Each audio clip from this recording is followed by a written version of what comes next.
অভিনব প্রতিবাদ দেখতে পেয়েছে গোটা রাজ্য। আর সেই প্রতিবাদের যে কর্মসূচি, সেই কর্মসূচি এখনো পর্যন্ত অব্যাহত রয়েছে। প্রথমে ভোট দখল এবং ভোট দখলের মধ্য দিয়ে শুরু হয়েছিল তিলোত্তমার বিচারের জন্য এক অন্যরকম প্রতিবাদ, এবং সেই প্রতিবাদের মধ্য দিয়ে মাতৃশক্তির যে শুভ সূচনা, সেই শুভ সূচনায় সরব হয়েছিলেন গোটা রাজ্য। এবং আর কিছুক্ষণের মধ্যেই বাবুঘাটের এই ঘাট থেকেই কিন্তু হাজার প্রদীপ প্রজ্বলনের মধ্য দিয়ে তাদের অভিনব যে প্রতিবাদ কর্মসূচি, সেই কর্মসূচি শুরু হবে।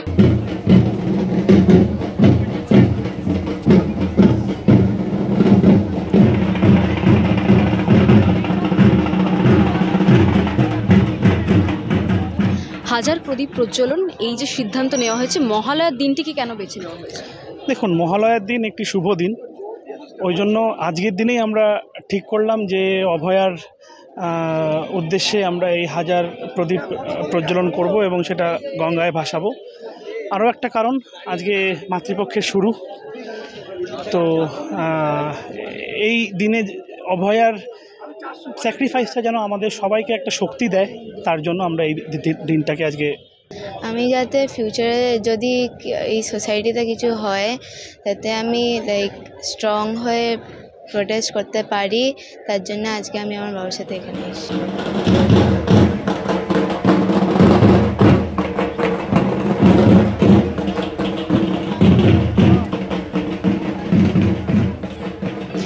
মহালয়াকে আমরা খুব শুভ সূচনা বলে মানি, দেবীপক্ষের সূচনা এবং সমস্ত অশুভ শক্তির বিনাশ।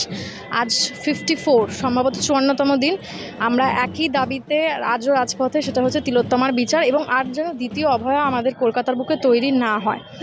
এখনও আমরা সেই একই জায়গায় পড়ে আছি, নিরাশ, এবং প্রত্যেক দিন কোথাও না কোথাও কোনো না কোনো জায়গায় মিছিল বেরোচ্ছে, কোনো সদুত্তর পাচ্ছি না, সেটা রাজ্য সরকারের থেকে হোক বা কেন্দ্র সরকারের থেকে হোক বা পুরো গোটা প্রশাসন ব্যবস্থা থেকে হোক।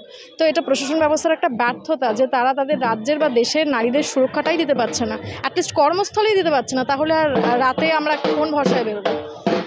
কালক্রমে আমরা দেখছি যে মাতৃশক্তির শুভ সূচনা মহালয়ার দিনে হয়ে আসছে, কিন্তু বাস্তবে সমাজে কি আদৌ মাতৃশক্তির শুভ সূচনা হয়েছে? আপনি বলুন, যে রাজ্যে নারী সুরক্ষার জন্য রাত্রিরের সাথীর মতন প্রকল্প ব্যবস্থা করা হতে পারে, সেখানে কোথায় আমরা বলতে পারি যে মাতৃপক্ষের শুভ শক্তির সূচনা হচ্ছে?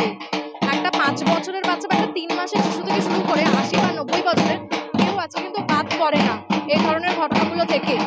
আমরা ওই মূর্তি পুজো করতে হয় তাই প্রত্যেক বছর কোটি কোটি টাকা প্যান্ডেলে খরচা হচ্ছে, ঠাকুরের জন্য খরচ হচ্ছে, বাস্তবে কোথায় মেয়েদের সম্মান? সরকার কি কোথাও নিজের যে দোষ বা ব্যর্থতা ঢাকার চেষ্টা করছে?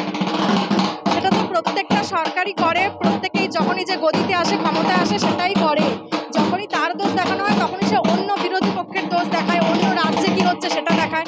এক্ষেত্রেও কিছু আমি আলাদা দেখতে পাচ্ছি না। একই জিনিস হচ্ছে, জনগণের কথা চিন্তা করার মতন সেই যে একটা স্ট্রাকচার, পলিটিক্যাল স্ট্রাকচার বা প্রশাসন গোটা ব্যবস্থাটা, অ্যাডমিনিস্ট্রেশনটা কোথাও আছে? সাধারণ মানুষ কারোর উপর ভরসা করতে পারছে না, প্রত্যেক ব্যাপার।